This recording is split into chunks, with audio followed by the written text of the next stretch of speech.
Bonjour à tous, bienvenue dans votre édition en grande région Provence-Alpes-Côte d'Azur. À la une ce midi, l'inquiétude des salariés de Fibre Excellence. Un rassemblement avait lieu ce matin devant le site de Tarascon. Certains employés dénoncent les méthodes de management et la baisse des salaires pour maintenir l'emploi.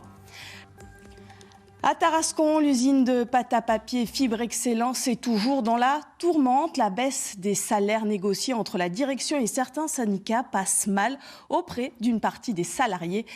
C'était l'une des conditions pour maintenir les 300 emplois menacés. Un rassemblement avait lieu ce matin devant le site. Jérémy Essas, Emmanuel Zini. Pendant un mois, ils m'ont laissé en mise à pied à titre conservatoire, donc un mois sans salaire.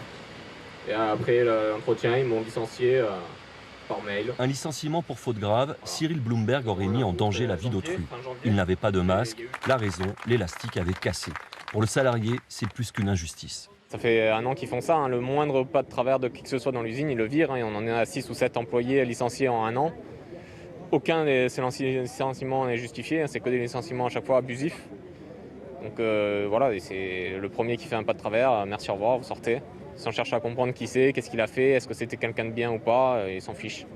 L'usine de pâte à papier est en difficulté. Endettée, en redressement judiciaire, la nouvelle direction a proposé un plan de sortie de crise signé par 2 syndicats, mais sans force ouvrière. EFO dénonce une casse sociale. Ce n'est pas le premier cas. Il y a eu plusieurs salariés qui ont été injustement licenciés.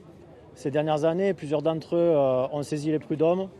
Beaucoup de salariés ont quitté l'entreprise, beaucoup trop, ont perdu des compétences. Ils ont démissionné ou ils sont partis en signant une rupture conventionnelle parce qu'ils n'en pouvaient plus du type de management. La direction se défend de vouloir réduire à tout prix la masse salariale. Elle assure qu'elle travaille pour minimiser l'impact sur l'emploi.